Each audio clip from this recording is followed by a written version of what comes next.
Hi, I'm Mirren, and today I'm speaking to Nigel Farage, leader of Ukip. Okay, Nigel Farage, thank you so much for speaking to us today.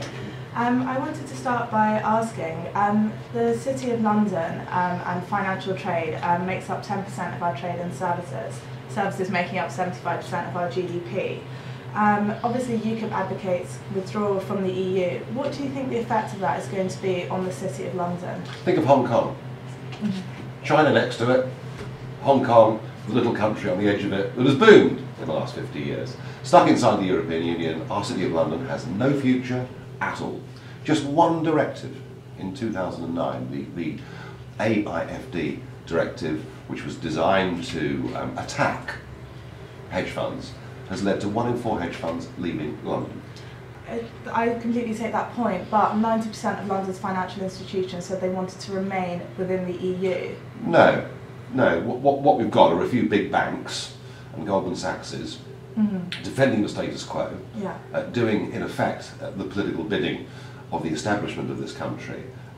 Most of the voices that are saying we must stay part of the EU are the same idiots who told us 12 years ago if we didn't join the euro, the city would close down. And they're now the same people are there saying we must stay part of the EU. Slowly but surely, the consensus is breaking, and people are beginning to pop their heads over the parapet and say, hey, hang on, we're getting an over-regulated model, we're really shutting ourselves off increasingly from global competition. So there is a big battle going on, and I accept the big guns at the minute saying leave things as they are, but I detect a strong undercurrent, and certainly amongst practitioners. If you go and actually meet city practitioners rather than the big bank bosses, I would think amongst practitioners you'd find 80% of people opposed to EU rules. Well, of 147 firms that are based within the UK, 40% said they're here for the proximity to the EU, and we do have a 16.6 billion trade surplus with the EU. Well, hang on a second. If you wanted to have proximity to the EU, why not move your bank to the EU? Well, why not go to Frankfurt or Paris in the first place? But that's exactly what Christian Neuer from the Bank of France has said.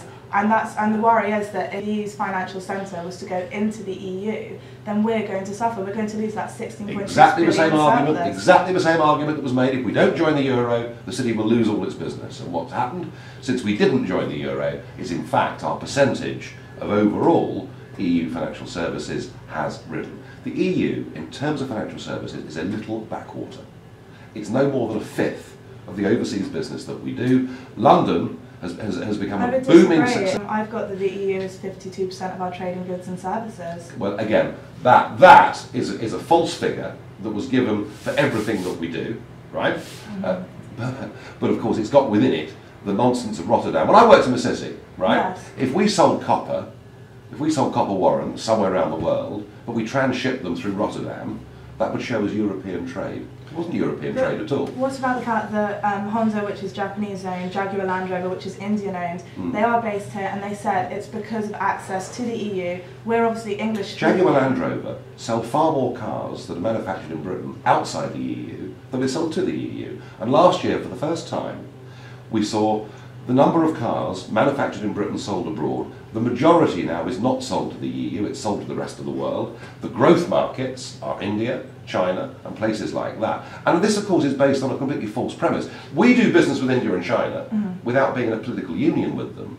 We don't need to be in a political union to do business. The point I'm trying to make is it's the fact that we are still within the EU that makes us a viable place for these businesses to settle. No, not at all. Not at all. Not at all. Well, these businesses. Because we've got the open barriers. Well, but we can trade with India. We can trade with China. Yes, but we can trade with Brazil. But they like the fact that we can offer them access to the EU and that we're English speaking. Well, we can offer them access to the EU without being members of the European Union. Norway has the same terms of trade as we have. Switzerland has the same terms. As Prime Minister, 48 other countries around the world have the same terms of trade with the EU that we do. No, absolutely, but as I'm sure you're aware, Switzerland doesn't have a financial agreement. It doesn't have a financial services agreement, no. Yeah. Norway pays more per head than we do to the EU, and Prime Minister Cameron has said that the Norway-Switzerland model is not viable for this country. Well, Mr Cameron is desperate to keep Britain trapped inside the European Union. Mr Cameron wants us to be governed by the European institutions. He's always been very clear about that.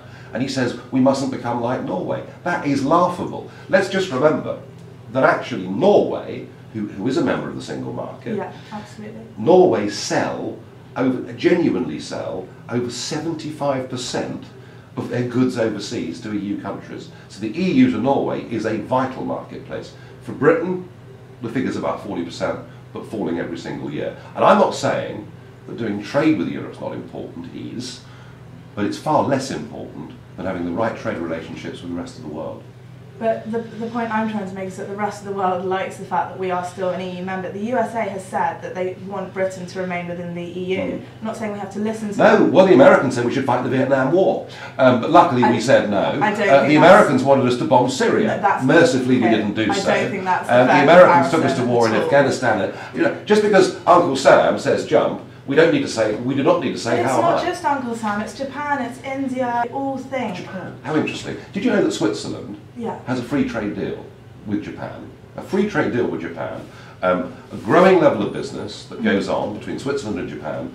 Britain doesn't have a free trade deal with Japan. Switzerland has just completed a deal with China.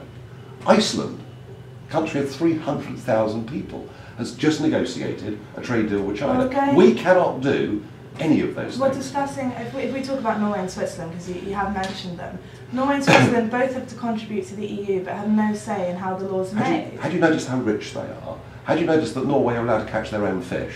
You know, there's the North Sea, right? Yeah. England, Scotland, Norway on the other side. They have a 200-mile exclusive economic zone. Every fish that swims in that 200 miles is the property of Norway. So you're telling we on our side only have the ability to catch the fish up to 6 miles. But you're telling Who's better off? But you're telling me that UKIP and UKIP supporters would be happy for us to still pay to the EU but have no say in how the regulations are made, like Norway and Switzerland. Well, we have no say now.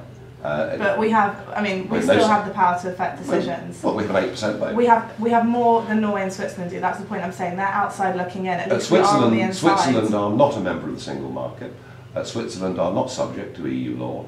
Norway, of course, as I already mentioned, are opted out of fisheries, are opted out of farming, are opted out of many other areas. Mr Farage, what I'm saying is, would you, as a UKIP representative, and would your supporters be happy having the agreement that Norway and Switzerland do, where they're still contributing to the EU but have absolutely no say in the decisions that are made?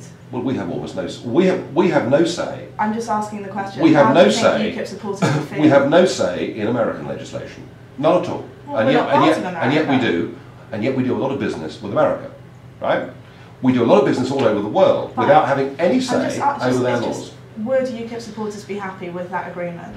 Would we be happy not having to pay £55 million a day as being members of the European Union? UKIP's whole premise is complete withdrawal from the EU. Yes. You've now brought up Norway and Switzerland. I'm saying, would UKIP supporters be happy contributing to the EU, not having any say in how the laws are made? No, we don't want to contribute to the EU. Okay, so you're advocating... We don't want to... There is no reason for us to pay a penny piece to those corrupt institutions. Not a single reason at all. So complete withdrawal in the face of a 16.6 billion trade surplus with the EU, in the face of 90% of London's... Did you know the trade deficit with the European Union last year was 45 billion sterling? The accumulated trade deficit over the last 5 years is 200 billion sterling. Remember this, Britain is now the #1 export destination for Germany and France. They sell us massively more than we sell them. What about, the fact that the German car industry would not allow a trade war with Britain? Mrs Merkel would be powerless in the face of Mercedes and Audi and everybody else. We're talking about a trade law. We're just what are you talking about? Sorry, we're talking about the City of London. That's what this question is about. And I'm saying that if we were to leave the EU, the City of London would materially suffer. And if London's financial institutions are saying this as well, surely you have to take heed of their advice. The European Union is hell-bent on destroying the City of London. They hate our Anglo-Saxon methods.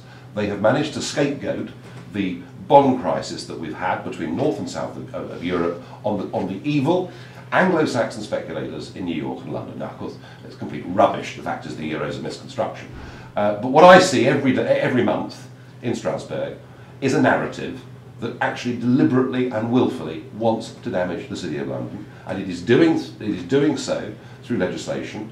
And when I see our companies, we've seen the reinsurance industry moving to Bermuda in a very, very big way. Since one European directive, we've seen our hedge funds moving to Zurich, moving to Geneva, but more seriously, quite a lot going to Singapore, and they're never coming back. On the subject of hedge funds, we deal with 85% of EU hedge fund assets, and what I'm trying to say to you is, yes, the EU don't like the fact that we don't have the euro and yet we're the financial centre. If we're to leave the EU, then we're going to lose it. The financial centre will move inside the eurozone, and we will be on the outside. No, because they're no good at it.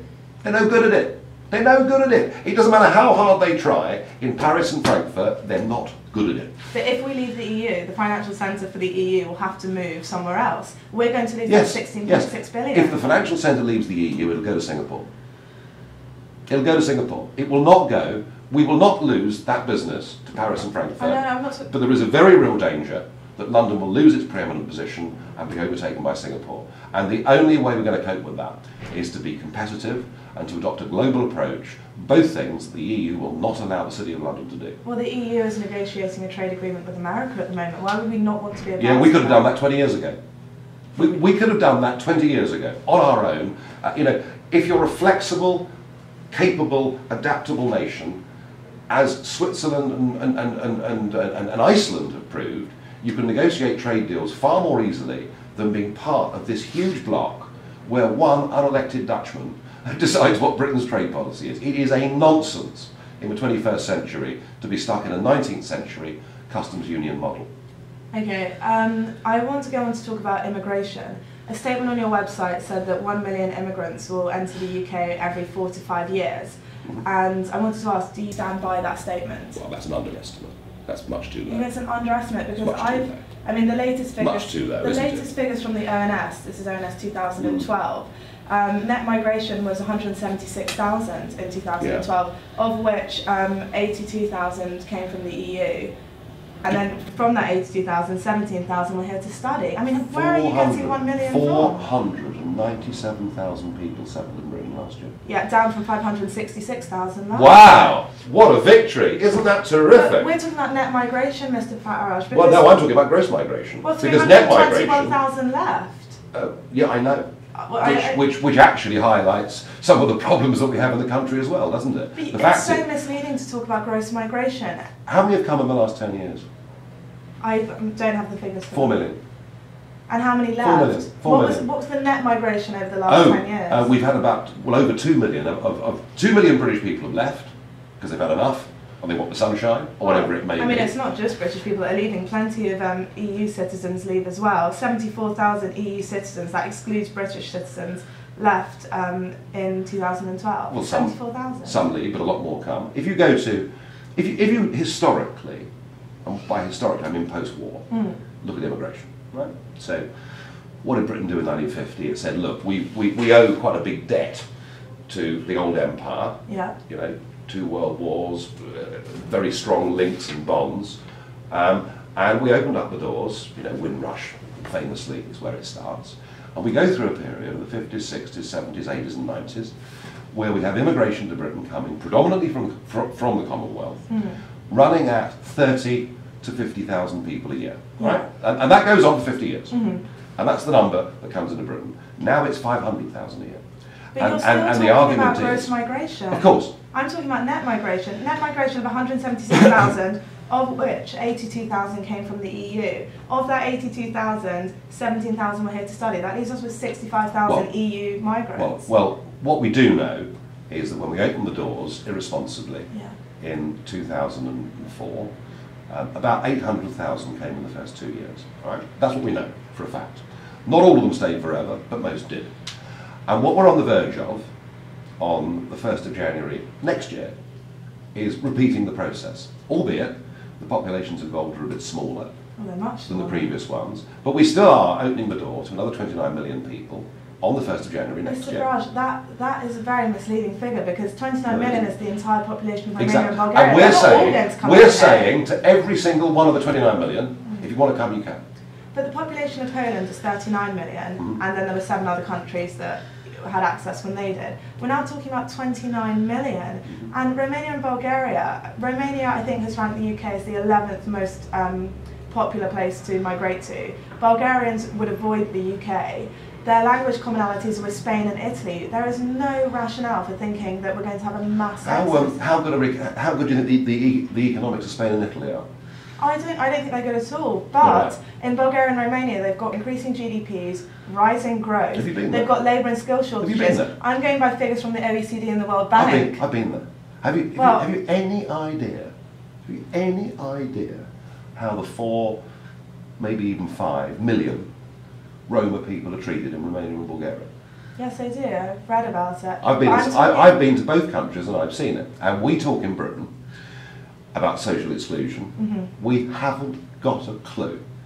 We haven't got... There you have a massive group of people, deliberately and willfully, for racial reasons, excluded from the workplace, excluded from society, and you could hardly blame them for wanting to leave and come and have a better life.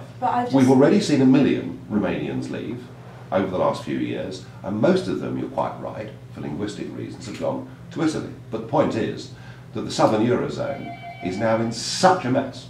Things are going so badly that there is the very real potential of a very large number of people coming to Britain. Now, whether they come or not seems to me not to be the point. The point seems to me to be that surely the right and responsible way of having an immigration policy into a country is to do it responsibly and actually to do it through choice. You know, we want these people to come because we think they're going to add to the country, or we don't want these people to come because they haven't got any skills, or they've got serious life-threatening diseases. I mean, there are lots of criteria for this, and never in history, we've never, in the history of this country, have we ever had an open door and said unconditionally to a country, you can come. Bearing that in mind, the OBR have said we need 7 million immigrants over the next 50 years. Why not double it, treble it? I mean, this is the moronic, I'm sorry, moronic you are stuff. Ignoring the figures. It's 65,000 EU citizens that came here. I'm ignoring the 17,000 that were here to study. 65,000 a year. This is not the flood of immigration, the tide of immigrants that your party talks about. Well, 800,000 in 2 years, 04 and 5. That's quite big. Well, you're going from that. And if you compare that, that was when access was first granted. If you compare, yes, and we're just about to repeat the mistake. Mr. Farage, as Romania and Bulgaria next year. Romania has ranked us the 11th most likely place to move. You come and see me this time next year. I will. You come and see me this time next year. I absolutely will. Why take the risk? Why take the risk? And that is something. Mr. Farage, I don't believe there is a risk. Denmark in 2010. 2,500 Romanians moved there, 1,200 Bulgarians. That's from the OECD in 2012. We're not Denmark. No, we're not. But we're not any more popular than Denmark is to move to. That's the point I'm trying to make. And I'm saying that your figures are very misleading. It says on your website the 29 million that you've already quoted. Which is completely true. It says on Ukip MEPs that 1.5 million might arrive because that's 5% of the workforce. I mean, where are these figures coming from? Well, I mean, the best estimates we have, we could ask the government, of course, couldn't we? But then again, they said 13,000 a year, so they were slightly out in 2004. The best estimate we've got from the reputable think tank Migration Watch, who've got a lot more right. I would have to disagree with you that they're reputable. We've got a lot more right than they've got wrong. I mean, he thinks 250,000 will come over the course of the next 5 years. This is Migration Watch. They are biased. Of course they're biased because they're providing. I'd rather not use a factual counter-argument to an establishment that has been completely wrong on the immigration question over the course of the last 10 years. But you can't ignore these figures. I mean, they're coming from the OECD and the World Bank. Unemployment in Romania is lower than it is in the UK. It's 6.6%. They've got rising growth, rising GDPs. We're not the country they want to move to. I feel like these facts are being ignored by UKIP. Why don't you go to Romania and go and see how the dispossessed Roma live, and ask yourself what you would do if you were one of them. And I'm not blaming them for wanting to come here but at all. All evidence shows that they will not come to the UK. I heard all this rubbish. I heard all of this in 2004. over Poland and Latvia and Lithuania. And I said then, you didn't need to be a rocket scientist to work out there'd be a massive migration to Britain. I was called all the names under the sun by Blackett, who was the Home Secretary, who said 13,000 a year would come and 800,000 came in 2 years. I rest my case. Well, we're now on 65,000 in 2012. I rest my case. We should not have an open door. It is irresponsible, it is wrong, it is not a managed migration policy. 65,000 in 2012, we've got an ageing population. And what if the euro collapses and it's 650,000 next year? Why take the risk? Because we need migrants for this economy. We need migrant labour. Migrants get older too, Absolutely, but we still need them for this economy. You're ignoring that point. Well, if we do, let's have a work permit scheme. That's fine. But Mr. Farage, we're not talking about floods of immigrants here. We're talking about 65,000. We're talking about the biggest. We're talking about the biggest percentage migration into Britain in the history of these islands that has taken place in the course of the last 10 years. It is on a scale previously unimaginable. What about the fact that the CEBR and Harvey Nash together said that if immigration was to fall from 140,000, we're talking net figures here, to 100,000, £60 billion would be lost by 2050? Well, of course. Look, if you have more people, you have a bigger gross domestic product. It absolutely stands to reason. There we have it. So migrants are good for the economy. No. If 10 million people come into Britain, the GDP will be bigger. It doesn't mean the GDP, hang on, it doesn't mean the GDP per capita will be bigger. And there is not a single in the House of Lords who looked at this. What were the economic upsides and downsides of the mass migration into Britain over the last 10 years? The House of Lords concluded that their conclusion was that on the economics of it, there wasn't a plus and there wasn't a minus, because actually the GDP per capita hadn't changed at all. Now against that, you've got some quite big social factors. If we went out now into Lincolnshire or Cambridgeshire or those counties down the eastern strip of England, what you would find are very large numbers of young British people, I would admit, in most cases, who've not achieved great educational standards. All right, so we've got an unskilled labour force that now finds itself discriminated against in the workplace in its own country, and you wonder why. You wonder why there is the unhappiness in our market towns and cities up and down eastern England. I think that's such a flawed argument though, because it's not migrants that drive down wages. I mean, studies have shown that normally the only people that are affected by a new wave of migrants are the existing migrants. It's the employers that are to blame for pushing down wages. Well, if you allow employers to do it with a total unrestricted free flow of unskilled labour, it's a bit difficult to blame the employers. I mean, if you really think that 65,000 EU migrants last year is responsible for our unemployment, then I have to disagree with that. Well, we're looking at millions over the last 10 years. You've got to get this. You've got to get a sense of perspectives about this. Clearly, on the economics of it, the benefit, the plus side, has been wage inflation. No question about that. But since 2004. Wage inflation has been kept down because of a massive oversupply of the unskilled and perhaps even in some arguments semi-skilled labour market. No question about that. No question that for some of the very big employers it's been a benefit to them. Yeah. But the negative side of that is a youth unemployment rate that's nearly doubled since 2004. But studies have shown that migration doesn't have an impact on youth unemployment. But this is all, studies show. But what else can we go on? Well, I tell you what I go on. What I do, I travel around Britain, unlike almost anybody in Westminster politics, and you go and see these towns, and you actually see for yourself at first hand. The first time it hit me was outside Peterborough Cathedral in 2009, and I met a 16-year-old girl in the street. She said, "Mr. Farage, I've just been refused a job at the packing factory because I can't speak Polish." Now, when I came back to London with that story, I was decried as being a liar. But of course it's true. I'm not calling you a liar. I fully respect your first-hand account, your eyewitness account, but all I can say is I have to go by facts, figures, surveys. You can prove what you like with facts and figures, you can prove what you like with polls. Well, the same with first-hand accounts. I would argue they're more unreliable. We are seeing some of the biggest, well, no, not some of the biggest social change and transition that is taking place in our country. It is leading to divided communities, it is leading to bad feeling, and it's a mistake. And it completely goes against everything the British have done with their managed migration policy since World War II, where we could proudly say say the turn of the century, we could proudly say that of all the countries in Europe, we were being the most successful at an integrated, tolerant society, and that has all gone downhill. I believe we have that. But moving on... I'm afraid we don't. I'm afraid it's changed. And that's what I'm saying. I mean, the anger that is out there in some parts of England, it really is palpable. That anger has been there since my parents moved over here from India. There has always been intolerance, segregation, anger. There will always be a degree of conservatism amongst people in any community, anywhere in the world. And I know that, and I understand that, and I accept that. Absolutely. I accept that, I understand that.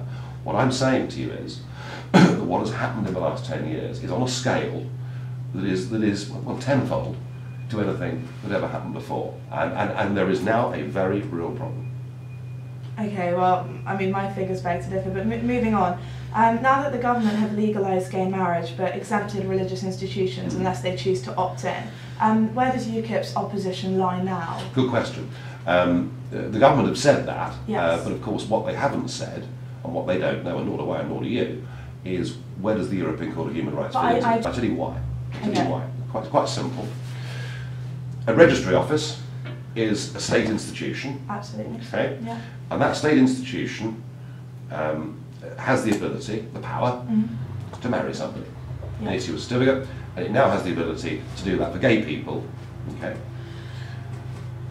But the Church of England, which in theory is protected under the legislation... Well, it is protected under the legislation.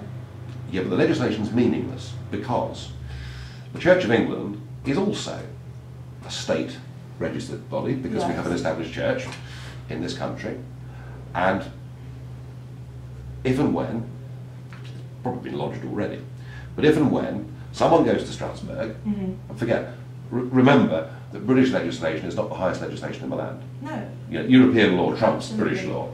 If somebody goes to Strasbourg and says, this is discriminatory, because one part of the state can conduct gay marriage and the other part of the state is not, and therefore the state registered church is discriminating against gay people, one should never prejudge what will happen in court cases, but there is a very real possibility that the ECHR say, actually, if the registry office is doing it, the church has to do it. So, but Mr. Farage, as I'm sure you know, in 2010, Shulk versus Kopp, the ECHR said member states are exempt, same-sex marriage is not a human right.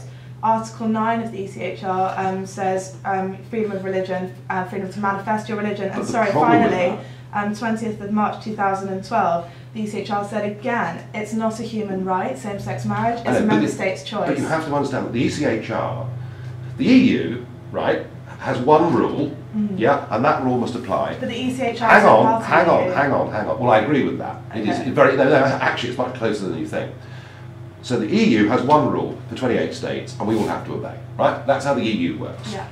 The ECHR has its charter and its articles and all the things that it's had for all those years, but they are not to be applied equally across the 44 countries, 45 countries that fall in theory under its written, maybe 47, I can't remember, it doesn't matter. Their job is not to apply those rules equally across all of the countries. Their job is to apply those rules individually within countries, and therefore a discrimination case against the Church of England has quite a high chance of winning. Now, Mr. Farage, sorry, I'm not a lawyer, obviously, but I've given you 3 examples to prove that the ECHR is not going to force the Church of England. Well, you misunderstand how the ECHR works. The ECHR does not give a judgment that is the same in France as it is in England.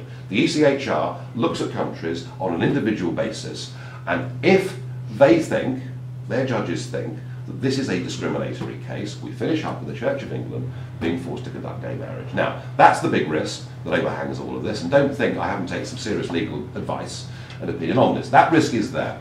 And that now leaves us with a difficult position as a party, because our objection to gay marriage was that potentially it was very, very illiberal, because tolerance is a two-way street, and we could finish up, with our Christian communities, not to say possibly, ultimately Jewish communities and Muslim communities, possibly being forced to conduct ceremonies that they find anathema to them. There is no evidence to prove that when there have been 2 rulings by the ECHR. There's not been a single ruling that has said same-sex marriage is not an issue that they're going to legislate.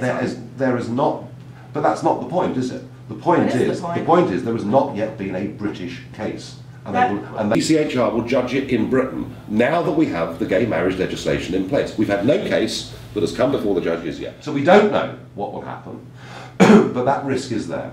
So what we're thinking of at the moment, and this is not party policy yet, what we're thinking of is we still think that the rights of the faith communities need to be protected, right? I think lots of people would agree with you on that one. Right, so how do we do this? Given where we are, how do we do this?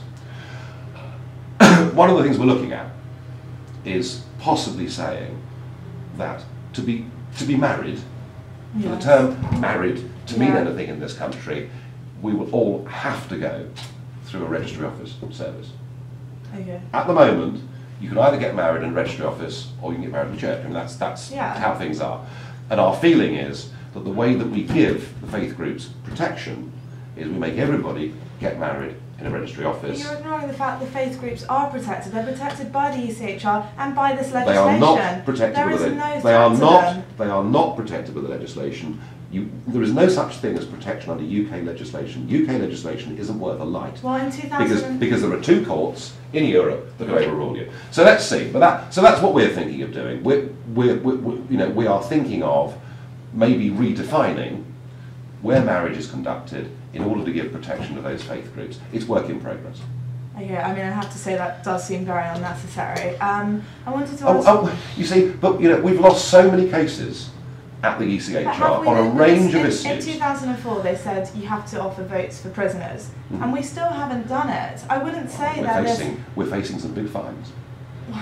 I wouldn't say they've got complete control over us, but most importantly, they have said same-sex marriage is not an issue that they're going to force any member states to legislate for. No, but they will judge a discrimination case against any individual member state, and that's the problem we've got. But all evidence points to the fact that they will not advocate for... You can't presuppose what they'll judge, and nor can I. I'm just going on existing evidence. The risk is there. Okay. I wanted to ask you about the Ukip tax policy. So you setting the tax threshold at 13,000, and then a flat rate tax of 25%. We haven't. No, that's not been agreed.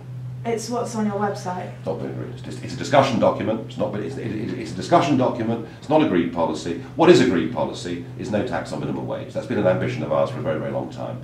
And one of the things that I have to say the coalition is beginning to get right is upping that tax threshold to £10,000 is a very good thing. So, but why is 25% listed on your website? Because it's in your policy documents. That is a discussion document. We haven't released our manifesto yet for the next general election. That's work in progress. So we're totally agreed on that. Secondly, we're absolutely agreed that we need to have simpler, flatter taxes. Okay. That was no question. We have not decided where that's going to fit. So you haven't decided on the percentage, but have you decided on a flat rate of income tax? We've decided to abolish national insurance, yes, because that's part of the mass simplification of the tax system. I'm just asking, have you decided on a flat rate of income tax, even though the figure's not been decided? We will either have one rate or two rates. Okay. That's to be decided. Okay, and I wanted to ask you, why a flat rate tax policy? I mean, where was sort of the thinking behind that? Tax complexity is astonishing in this country. But taxes are complex for a reason. I mean, they need to be. Oh no, they don't. Because surely a flat rate of income tax is going to lead to income inequality, alienation, unhappiness, most importantly. Because I mean, if you the tax code in Britain was 5,000 pages long in 1997. It is now nearly 13,000 pages long. We have a massively overcomplicated tax system, a tax system which the tax office themselves admitted 6 million people were mistaxed the year before last. It's a bloody mess. It doesn't work. So, what do you want from tax? You want simplicity, of course. You want everyone to know where they stand, of course. Absolutely. And you need the right level of incentives. Now, there is a strong argument that top rate going up to 50% was a big disincentive for people. Coming down to 45%, near as damn it makes no difference. I mean, my worry is this, that London seems to be full of oligarchs and rich Arabs and non-doms who come to this country bringing vast amounts of money with them. Oh, just glad London is also full of UK millionaires. It's not all foreign millionaires. Hang on. So we've got all, we're doing terribly good deals for foreign non-doms coming to Britain on tax. Yet, at the same time, we're seeing a huge number of our entrepreneurs heading off to Monaco and living all over the world. Something is wrong here with this. Something is wrong here with this. So, sorry, you've just criticised the oligarchs and, wealthy Arabs, and you think a flat rate of tax, that's just going to benefit them? Well, at the moment, they're paying no tax at all, mostly. They're paying hardly any tax at all. What I'm saying is... They still find ways to evade taxes. Well, some might, and that's the problem that you can never deal with completely. But how can you go... What is for certain is if you live in a high income tax regime, you lose your best people, period. But how can you go to ordinary people on the street and say, under UKIP, you'll be paying the same amount of tax as, a millionaire, a billionaire even? How can you say that? Well, I haven't said that, so there we are. Okay. Well, I'm just... I haven't said that. But I mean, actually, what we learned in the 80s is when Thatcher came to power, top income tax was 83%. Yeah. Intelligent people left university and left Britain. Just went. Of course they did. Of course they did. Right. And when it came down to 60 and then 40%, intelligent people said, we're going to stay in Britain. Because 40% we feel is a fair tax rate to pay. And all the evidence was that if you cut high taxes, your tax revenue went up, which meant more money for schools and more money for hospitals. I'm not disputing what happens under Thatcher. And they're the arguments where politicians need to lead public opinion and not follow it. Well, I mean, Thatcher dropped it to 40%, the top rate, as you know, is 45%, and I was just very curious as to where 25% came from, but as you've said, it's... That's a proposal. A proposal. From a radical proposal. I don't think that's where we're going to finish up. Okay. And Mr. Farage, how do you... Last question. Yeah, absolutely. How do you cope with statements that UKIP's rhetoric, things like jobs and services falling under a tide of immigration, a flood of immigration, it is very incendiary. And how do you respond to accusations that you're inciting tensions, really, amongst the community, with figures that, as we've seen, aren't quite accurate? What we're trying to do is provide solutions. And one solution is to make sure we do not open the door on January the 1st next year when we already have 1 million of our own young people unemployed. We want Britain to be a country that has the best relations between people in Europe. But at the moment, we're going in the wrong direction. I'm asking you about UKIP's rhetoric and UKIP's language. I don't think UKIP's rhetoric is inflammatory at all, in fact, far from it. I'm very careful on this subject to make sure that we discuss it responsibly. And you yourself have said that Romanians have a natural propensity towards crime. I didn't say that. Somebody else did. Well, you've linked them then. What I have said is there is a shocking Romanian crime wave currently going on in this country, and we should do something about it. I mean, I've seen the figures that you've quoted, but the Romanian embassy, has said 9,540 convictions. Arrests are not the same as convictions, Mr. Farage. Yeah. The Romanian embassy, all embassies, the job of embassies is to go abroad and lie for their country. It's what they do. It's been going on for centuries. Nothing new in that. Fact, 92% of ATM crime in London last year was committed by Romanians. Not a pretty figure. Absolutely. Not something, of course, that we're supposed to even discuss in polite society, but I think we should. Oh, we're discussing it now, but I think we should. You've gone by a number of arrests, I'm going by a number of convictions. It's like you go by gross migration, I go by net migration. Well, actually, the number of convictions is pretty shocking too. Mr. Farage, I wouldn't accuse a whole race, though, of having a propensity towards crime. And I wouldn't.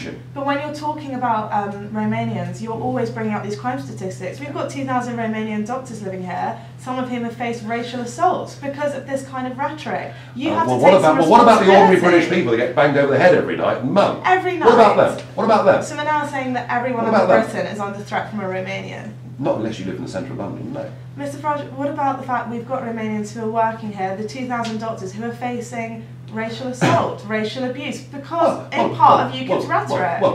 What we would have if there are skilled Romanians that want to come and work in Britain, they can come and work on a work permit. But we shouldn't be opening the door irresponsibly. But you're ignoring, the rhetoric in general from UKIP is obviously it's very anti-EU, it's very anti-immigration. No, it's not anti-immigration, it's pro-controlled immigration. The way that you write things, you've written on the website, you talk about violent crime, and immediately afterwards, jobs and services falling under a tide of immigration. This is just designed to stoke tensions, and I'm asking, will UKIP take some responsibility? Those tensions exist out there without us. But you're not helping things. What we're doing is exposing it. And interestingly, are you exposing it? Yes, of course we are, because everybody else doesn't even want to talk about it. And interestingly, although not in terms of action particularly, but I think we have changed the rhetoric that Labour, Lib Dem and the Conservatives are now using on this issue. We have made this a respectable thing to talk about, and it's very important. And look what happened. We had the go home or stay and face arrest bans, and I know you spoke out against them. But They look got what's that. happening. They got that wrong. They got that wrong. But when will UKIP take responsibility for the things that they are writing and saying? Well, of course we take responsibility for what we write and say. And But we have a responsibility to tell the truth as well. Do you understand that some of the things you write and say have led to people committing acts of racial abuse, racial assault, No. xenophobia? No. I mean, look at some of the horrible things that have been said about UKIP people. I mean, you know, this can cut both ways, can't it? It absolutely can, but I'm talking about UKIP's rhetoric and the fact that there have been assaults and abuse faced by EU migrants. And I want to say, do you understand that this could be coming from UKIP's rhetoric? No, do you take responsibility? I think if UKIP wasn't there, there is a strong likelihood that this sort of behaviour could get worse, not better.